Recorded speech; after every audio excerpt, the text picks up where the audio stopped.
UP की योगी सरकार किसानों को लेकर बेहद गंभीर है। किसानों की समस्याओं को दूर करने के लिए, उन्हें खुशहाल बनाने के लिए उत्तर प्रदेश कृषक समृद्ध आयोग का गठन किया गया है। खुद मुख्यमंत्री योगी आदित्यनाथ इस आयोग के चेयरमैन हैं। हालांकि जो अधिकारियों का रवैया है वो ठीक नहीं है। हमारे साथ इस वक्त आयोग के सदस्य कुलजीत सिंह जी हैं, जिनका ये कहना है कि जो अधिकारी हैं वो मनमाने तरीके से काम कर रहे हैं। और इनका एक और बेहद गंभीर आरोप है कि जो अधिकारियों का रवैया है उसी की वजह से उत्तर प्रदेश में लोकसभा की आधी से ज्यादा सीटों पर भारतीय जनता पार्टी को हार का सामना करना पड़ा है। और अगर अधिकारियों का रवैया नहीं बदला गया तो आगे भी नतीजे बहुत अच्छे आने की उम्मीद नहीं है। तो आप बताइए, आप प्रयागराज आए, आपने निरीक्षण किया, अधिकारियों ने क्यों आपका सहयोग नहीं किया, क्या कुछ आपसे कहा? देखिए, माननीय मुख्यमंत्री जी का उद्देश्य है कि किसानों की समस्याएं प्राथमिक रूप से हम उसको हल करें। इसी संदर्भ में कृषक समृद्धि आयोग का गठन हुआ है, मैं उसका सदस्य हूँ। मैंने कल जो है जमुना पार में भ्रमण किया, करछना में गया, कौंधियारा गया, मैं रामपुर गया। वहाँ मैंने सबसे पहले सोचा है कि इस समय धान की रोपाई हो रही है, तो उनके लिए खाद और बहुत आवश्यक है। सहकारी समितियों का मैंने दौरा किया। इसके लिए मैंने कल शाम को परसों शाम को मैंने जिलाधिकारी को अपने भ्रमण का कार्यक्रम दिया। उन्होंने विभिन्न अधिकारी जैसे जिला कृषि अधिकारी, डिप्टी डायरेक्टर कृषि, एआर सहकारिता और हमारे पशु जिला पशु अधिकारी, इन लोगों को और नलकूप भी आता है इसमें, तो इन लोगों को आदेश दिया था कि भ्रमण में सहयोग करें, लेकिन इसमें कोई भी नहीं सहयोग, कोई भी नहीं आया। यहाँ जिला कृषि अधिकारी आए भी, वो करछना से कब नदारद हो गए हमें नहीं पता। मैंने आप हमारे यहाँ जो डिप्टी कमिश्नर पुलिस थे, उन्होंने थोड़ा सा सहयोग किया है, मैं धन्यवाद बोलूंगा। उन्होंने पुलिस के माध्यम से मुझे जानकारी दी, यहाँ समिति है, वहाँ गौशाला है। मैंने गौशाले का निरीक्षण किया, तो समितियों में हमने देखा कि पर्याप्त खाद नहीं है। सबसे बड़ी चीज तो है कि इस समय डीएपी बुआई में बहुत जरूरी होता है रोपाई में, तो डीएपी की एक भी बोरी हमें पता लगा कि यहाँ पे कहीं नहीं, मैंने नहीं देखा। तो जिलाधिकारी को संज्ञान में लेना चाहिए। और रही बात, हमको अभी इससे ये पता लगा है कि क्या लगता यहाँ है पर, कि जो अधिकारी हैं वो आपके साथ निरीक्षण में इसलिए नहीं गए, भ्रमण में इसलिए नहीं गए क्योंकि ग्राउंड पे कुछ था ही नहीं दिखाने के लिए, बताने के लिए? हाँ यही रहा होगा, लेकिन जहाँ हमने तो देखा है कि खाद इस समय मेन है, तो वो बहुत कम मात्रा में वहाँ पे थी। और गौशाले का बुरा हाल था। मैंने गौशाला कौंधियारा का जो देखा है, उसमें बिल्कुल नाली जैसा बना है, गाय उसके अंदर खड़ी है, गोबर कर रही है, उसका कोई मानक नहीं है, 1.5 फीट ऊंचा बनाया है, और भूसे में हरा चारा का कहीं नामो निशान नहीं है, गोबर तब की इधर उधर पड़ा है। और चूंकि सीवीओ गए नहीं, तो मैं क्या बताऊं उसको कैसे किया।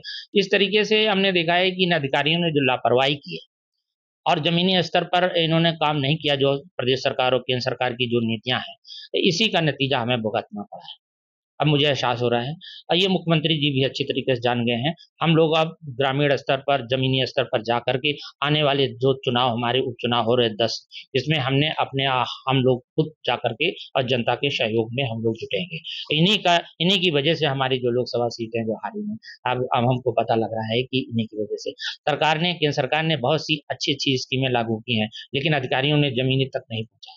इसमें कुछ अधिकारी हैं जो बड़े अधिकारी हैं, उनको आदेश आदेश दिया है, नीचे के अधिकारियों ने क्रियान्वयन नहीं किया है, उसी का नतीजा हुआ, किसान हमसे नाराज हो गया।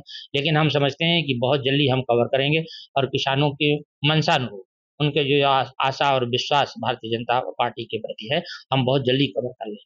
अच्छा, क्या मानते हैं कि भारतीय जनता पार्टी और जो सहयोगी दल हैं, उन्होंने पूरे देश में तो बहुत अच्छा प्रदर्शन किया, लेकिन उत्तर प्रदेश में आधी से ज्यादा सीटें हार गए। कौन जिम्मेदार है इसके लिए? देखिए, हमारी यहाँ बड़े नेता तो नहीं है, लेकिन हमको लगा है कि जैसे मुझे कन्नौज में सुब्रत पाठक जी के यहाँ लगाया गया था, तो वहाँ हमें कुछ शिकायत मिली थी कि जैसे नुक्कड़ सभाएं होती हैं, जनता तक लोग जाते हैं। मैं सुबह जाता था, वहाँ 1 बजे तक बैठा रहता था, कहीं कोई कार्यकर्ता को हमें नहीं लगाया जाता था। वहाँ सिर्फ जो है वो बूथ अध्यक्षों की मीटिंग हुआ करती थी, उसमें एक एक नहीं, ये क्रिया जो किए हार जाते हुई थे। है इस उत्तर वजह से प्रदेश में तकरीबन 45 सीटों पर, तो उस हार में अधिकारियों का कितना रोल रहा है? अधिकारियों का भी है, और हमारे प्रत्याशियों ने भी उस तरीके से जमीन पर उतर के कार्रवाई, जो मैं बता रहा हूँ, बूथ अध्यक्षों की सिर्फ मीटिंग की, जनता के यहाँ गए नहीं, उसका प्रभाव रहा। और अधिकारियों ने भी, जो बड़े अधिकारी थे, उन्होंने कागज पे फटाफट आदेश किए, लेकिन क्रियान्वयन हो नहीं पाया। जो आज मैंने जमुना पार जाकर के देखा है कि एक अधिकारी भी हमारे पास नहीं आया।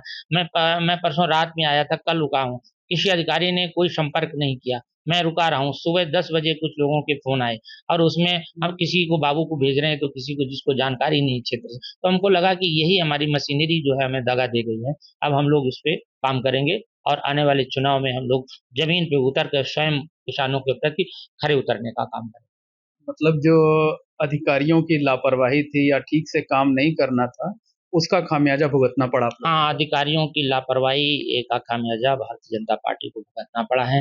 हम लोगों ने एहसास किया है कि हमारी जितनी बढ़िया स्कीमें हैं, देश में किसी भी प्रदेश में, और वैसे पिछली सरकारों ने 17 साल में वो स्कीमें नहीं लागू की हैं, जो भारतीय जनता पार्टी ने की हैं। हम लोग किसानों के प्रिय हैं, उनकी उम्मीद है, गारंटी हम लोगों ने दिया है कि हर आपकी जीवन की हर घड़ी में हम लोग साथ रहेंगे। वो सही है, लेकिन अधिकारियों ने उन स्थितियों से हमारे थोड़ा-सा दूर कर दिया किसानों को। किसानों से, गरीब लोगों से हमने बहुत सी स्कीमें दी हैं किसानों के लिए, सोलर पंप है, नलकूप है, ये किसान सम्मान अधिकारी क्यों निधि नहीं है। ठीक से काम कर पा रहे हैं? इन लोगों के अंदर जो है, हमारी सरकार तो अभी पिछले 7 साल से आई है। इसके पहले जिन सरकारों ने इन्हें मोटा कर दिया है और इन्हें भ्रष्टाचार, नकारापन, इन काम ना करने के ये आदी हो गए हैं। इसलिए हम लोग अब इस तरीके से इन पे उम्मीद करके काम नहीं इनसे निकाल सकते हैं। हम लोग सड़क पे जा कर के, ज़मीन पे जा कर के किसानों की समस्या को ला कर के और इनसे कह के अधिकारियों से ऑर्डर करा कर के काम कराने का करेंगे। यही कारण रहा है कि हमको जो है दिक्कत आई जल्दी चलो। पीछे। क्या हो जी। क्या हो गया है अधिकारियों को? अधिकारियों को बताया ना कि पिछली सरकारों में इतने मोटे हो गए हैं और वहाँ पर तो सब ठेकेबाजी का काम होता था। एक पार्टी जो कह देती थी सब वही होता था, वही अधिकारी ढल जाते थे। इनके नकारापन पिछली सरकार का है। वो कुछ तो सुधर गए हैं, जो बाबा जी के और हम लोगों के कार्यकलाप से जो आकिब हो गए हैं, लेकिन कुछ जो अभी नहीं सुधरे हैं, वो जल्दी सुधर जाएँगे, हम लोग जान गए हैं। कि इनके भरोसे नहीं रहना है, ऊपर से स्कीम आएगी, जनता तक हम लोग जाएँगे, किसानों से मिलेंगे और महाराज जी से और संबंधित जिलाधिकारी, कमिश्नर को अवगत कराएँगे कि ये स्कीम अभी इस गाँव में नहीं पहुँची है, इसके ज़िम्मेदार छोटे अधिकारी हैं। तो इस आधार पर हम लोग विश्वास पैदा करेंगे। इलाहाबाद सीट पर जो हार हुई है, उसके भी ज़िम्मेदार अधिकारी ही हैं। ज़रूर हमको लगता है, क्योंकि जिस तरीके से मैं गया हूँ, ये आदी हो चुके हैं कि बड़े अधिकारी आदेश करते हैं, ये काम नहीं करते हैं। कोई भी अधिकारी हमें भ्रमण में सहयोग नहीं किया। यहाँ कोई नहीं आया। आज मैंने प्रेस कॉन्फ्रेंस की, एक भी अधिकारी नहीं था। मैंने अपने व्यक्तिगत रूप से मैंने यहाँ प्रेस कॉन्फ्रेंस की। ये बहुत मोटी चमड़ी के हो गए हैं, अब इनको हम लोग बख्शेंगे नहीं। मुख्यमंत्री जी से कहेंगे, बड़े अधिकारियों से बताएँगे कि हमारी जितनी भी स्कीमें हैं, इनको वहाँ पहुँचाया जाए। उसके बाद हम लोग 10-5 दिन बाद जा कर के हमारे जनप्रतिनिधि उसकी निगरानी रखेंगे और हमें विश्वास है कि उत्तर प्रदेश में फिर हमारा पूरा विश्वास आएगा और हम पूरी की पूरी सीटें यहाँ जीतने में ये कामयाब। जो मोटी चमड़ी की आप बात कर रहे हैं, ये मोटी चमड़ी ठीक कैसे होगी?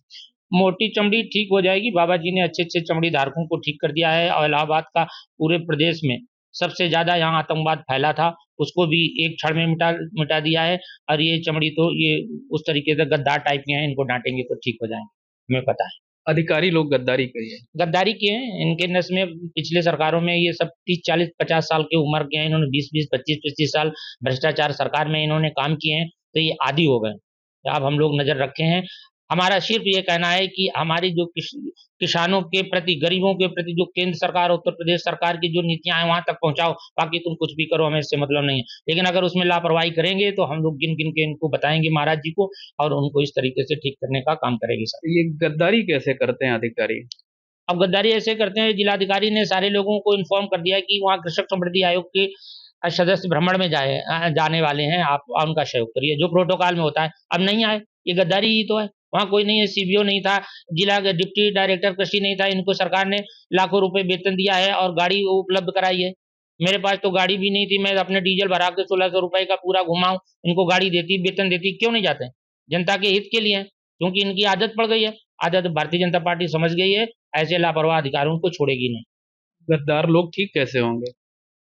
गद्दार लोग ऐसे ठीक होंगे, इनको हम लोग ठीक करेंगे, ये जाएँगे, इनसे काम कराएँगे, जो स्कीमें हैं उस स्कीमों को लागू कराएँगे और क्या है।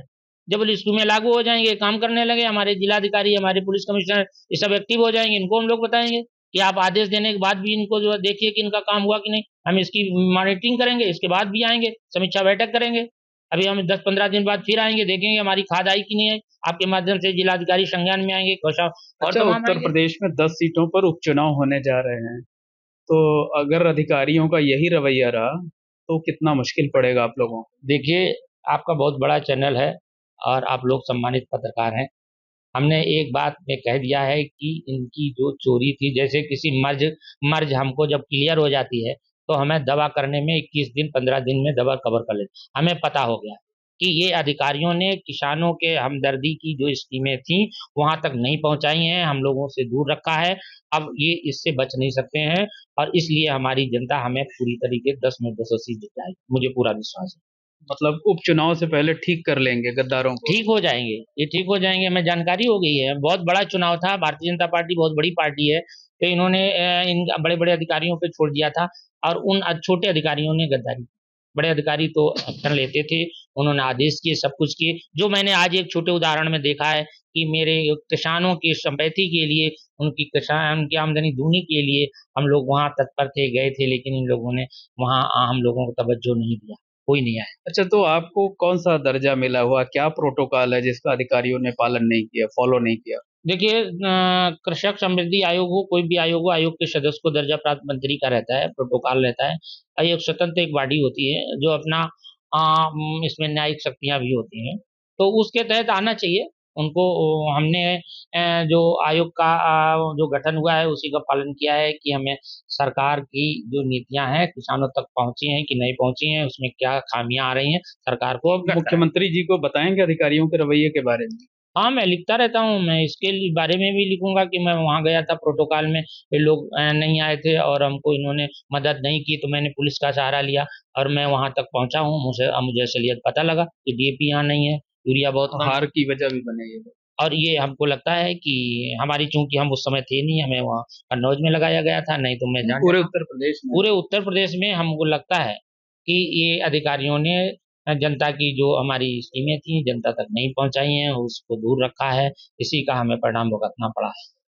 बहुत ठीक है, धन्यवाद। तो ये हैं कुलजीत सिंह, जो कि राष्ट्रीय कृषक समृद्ध आयोग के सदस्य हैं। इनका साफ कहना है कि जो अधिकारी हैं उनका रवैया ठीक नहीं है, जनता से दूरी बनाकर रखे हैं, किसानों की समस्याएं सुन नहीं रहे हैं और उसी का खामियाजा लोकसभा चुनाव में भारतीय जनता पार्टी को भुगतना पड़ा है। Mohammad Moin, ABP network, Prayagraj. For exclusive and insightful videos, subscribe to our new channel ABP Live Premium.